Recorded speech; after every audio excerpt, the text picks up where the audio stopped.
Hoy estoy contento, me encuentro con Gastón Tenenbaum de Jóvenes por el Clima para hablar de cambio climático y economía circular de la ciudad.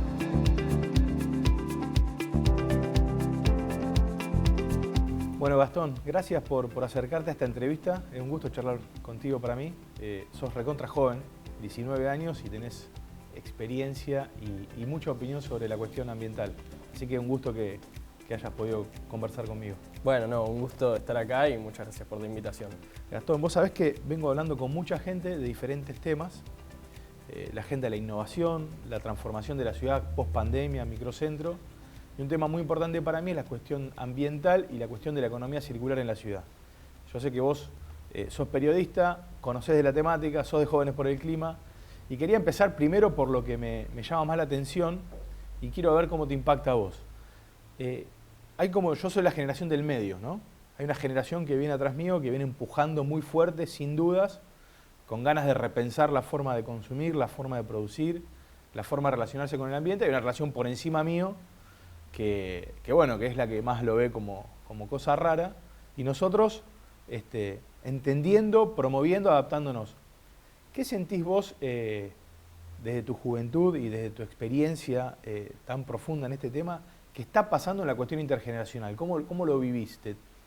Mira, hay una anécdota que a mí me parece bastante representativa y linda, divertida, que cuando yo me acuerdo que mi papá estaba hablando, una vez estaba andando en auto con él, y él estaba hablando por teléfono con la mejor amiga de mi abuela.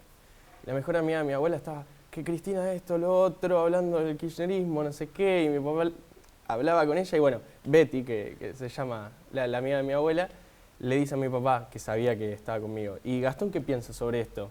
¿De qué lado está? Y mi papá le dice, no sé, Gastón ahora está mirando algo sobre las abejas, de la extinción de las abejas y los problemas que podría causar para la humanidad y para la biodiversidad la extinción de este animal. Y bueno, nada, pasaron los años, eso fue cuando, no sé, yo tendría 10 años. Obviamente ahora crecí, tengo opiniones sobre la cuestión más política, Claro, social, actual, y entiendo cómo se relaciona con lo ambiental, con la biodiversidad. Pero bueno, hablo con mis viejos, con mi familia, y sucede esto, que hay ciertos conocimientos que yo veo que mis amigos, amigas, gente de mi generación, por decirlo de alguna forma, los podemos entender, nos los podemos apropiar y entender cómo se relaciona con el resto del contexto económico, social y político, y tal vez lo que vos decías, la generación del medio o la anterior, no tanto de esa manera. Y bueno, me parece que es un esfuerzo que tenemos que hacer, justamente, de la generación esta, la Z, la X, no sé cuál es el nombre, millennials, centennials. Claro, de esforzarnos y poner en agenda, justamente, estos temas ambientales por los que tanto nos preocupan y que tan importantes son. Y en el universo de jóvenes, ¿con qué velocidad se va asimilando la idea y la necesidad de empezar a pensar distinto? ¿Cómo lo estás viendo? ¿O es también una cosa de nicho dentro de los jóvenes, aunque intenso? Pues yo también tengo la idea de que hoy, con el tema de las redes y estos grupos que se van construyendo, se generan identidades muy intensas, ¿no? Muy profundas, pero quizás no son extensivas. ¿Vos lo ves como es un tema muy transversal entre la juventud o todavía es de un sector? Sí, yo tiendo a pensar bastante similar a lo que decís vos, que además con las redes sociales, eso que por ahí una persona puede tener 2 millones de seguidores, pero yo no la conozco, y en cambio otra persona que yo sigo, sí, y después nadie la conoce y es conocida nomás en determinados nichos, sectores. Pero sí creo que hay dos cuestiones generacionales muy marcadas, que son el ambientalismo y el feminismo. Con más fuerza por ahora en Argentina, el feminismo, y me parece que el ambientalismo tiene que ser otra de esas banderas, de esas luchas que nuestra generación ponga como piso mínimo al momento de seguir nuestras vidas ahora y en adelante. Digo, no me imagino un futuro donde se tomen políticas públicas sin una perspectiva de género o sin una perspectiva ambiental. Y eso me parece que es algo que estamos trayendo todos nosotros y nosotras. Hay un debate que aparece ahora en esto de las redes, que vos bien decís, que tiene que ver con cuáles son los temas importantes, ¿no? Si los temas importantes de la Argentina, como si fueran contrapuestos o contradictorios entre sí. La cuestión social, la pobreza, la desigualdad o la cuestión ambiental. Yo soy de la idea de que todo aquel que tiene una mirada ambiental tiene una mirada solidaria, en realidad está pensando en el otro, en la idea de vivir en comunidad y en cooperar, con lo cual casi con seguridad que todas aquellas personas que protegen el ambiente o creen que hay que cuidar el futuro y hacer algún esfuerzo en este presente por eso, tienen una mirada solidaria. Sin embargo, hay otros que dicen, no es un tema importante, es un tema de segundo orden, es un tema del primer mundo. ¿A vos qué te pasa cuando si sentís que esta contradicción o esta incompatibilidad entre la cuestión ambiental y la cuestión social? Bueno, algo de lo que se conecta con la anécdota que te conté al principio, es que, y te decía que crecí en cómo entiendo lo ambiental y cómo veo las diferentes situaciones, es que si vos te fijas la extinción de las abejas, así por conectarlo con el ejemplo anterior, si vos tenés una extinción de las abejas, que son el principal polinizador que existe ahora en el mundo, tenés una repercusión muy fuerte sobre la reproducción de un montón de plantas a nivel mundial. Plantas que aportan la biodiversidad, o sea, que los ecosistemas estén sanos, y a que también podamos producir, o sea, a otras plantas que nosotros comemos. Total. Básicamente, si se extinguen las abejas, corre riesgo la seguridad alimentaria del planeta. Y eso, bueno, no lo digo yo, lo dicen un montón de instituciones muy grosas a nivel mundial y a nivel nacional. Y eso pasa con los diferentes temas, ¿no? Es clave eso, de entender lo ambiental como algo social o económico. Qué sé yo, cuando te fijas la deforestación, cuando te fijas los basurales a cielo abierto, cuando te fijas el cambio climático que va a traer, por ejemplo, sequías o inundaciones. Eso no es únicamente, no es que nuestra cabeza se va y pobre el oso polar, pobre solamente las abejas, sino es entender que estamos todos conectados. Si hay una sequía, nos afecta fuertemente a la economía y a la sociedad.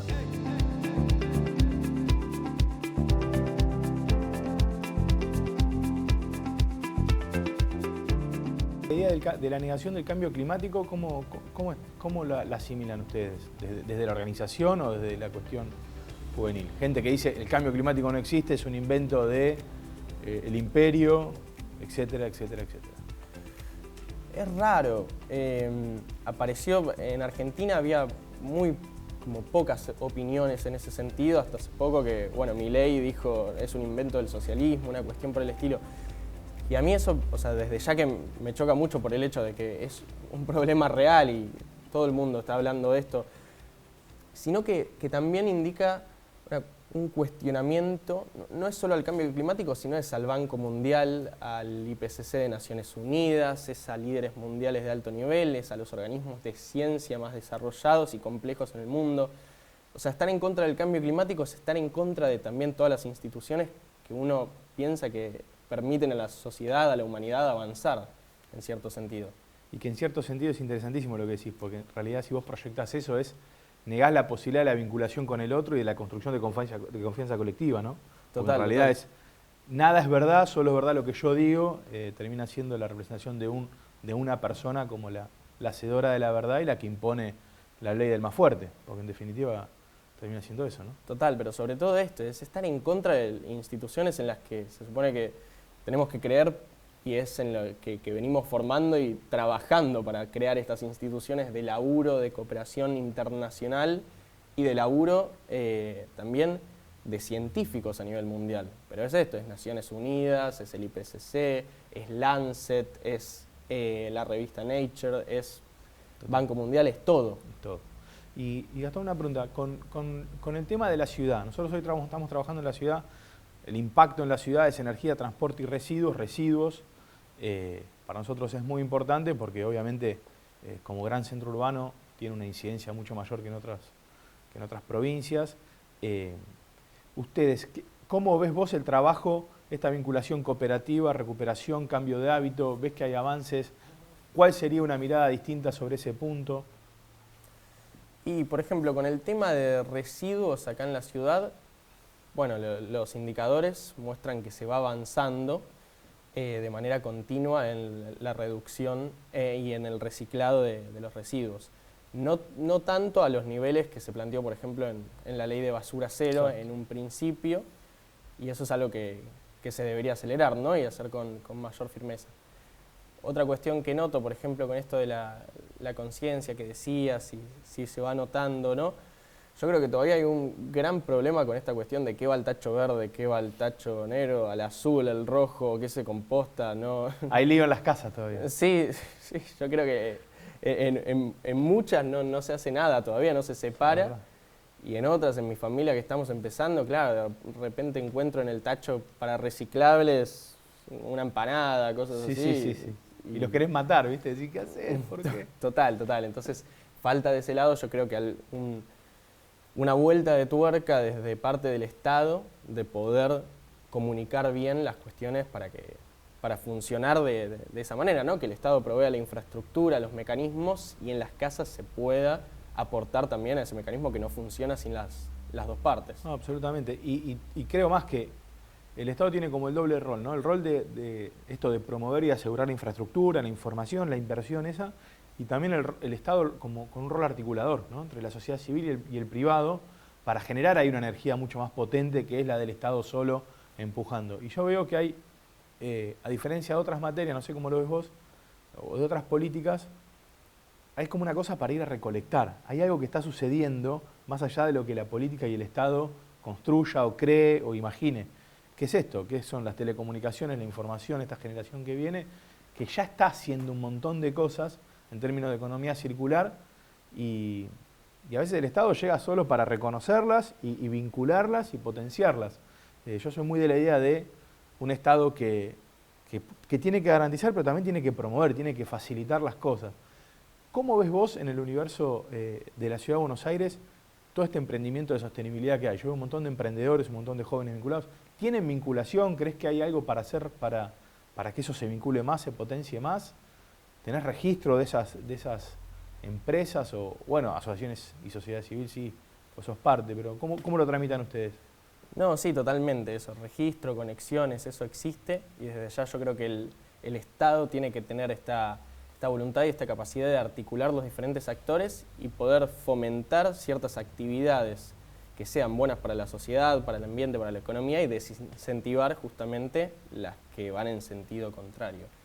Y acá, bueno, existen mecanismos que vos los sabrás mucho mejor que yo, tanto económicos como diferentes, para fomentar y no fomentar las diferentes actividades. Y después hay algo clave que vos decías de la influencia del sector privado y nombraste economía circular, que ahí es un concepto que me parece que está muy bueno porque es pensar la economía desde un principio hasta un final. Muchas veces se piensa esto de, bueno, economía circular es, vemos qué residuos se generaron, claro, qué residuos tenemos en el tacho y vemos qué podemos recuperar y qué no. Y lo interesante de pensar una economía circular y que puedan venir políticas estatales desde ese lado, articulando el privado con la sociedad y bueno, obviamente con el Estado, justamente eso, poder pensar una economía desde el principio, desde que haces el envase, desde que producís, para ya pensando qué va a pasar después con el residuo, ¿no?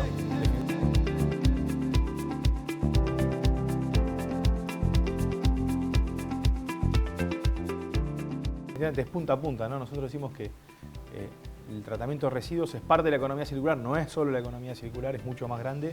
Y ese es un desafío que estamos teniendo en la ciudad, ahora estamos trabajando en una ley. ¿Y qué se te ocurre a vos de eso, de cómo podría, qué cosas tendrían que pasar para que funcione bien o qué cosas no tendrían que pasar para que no se obture ese proceso? Estamos construyendo una idea de una ley donde va a haber una estrategia de economía circular, donde va a haber un gabinete dentro del gobierno y donde también van a haber mesas de trabajo.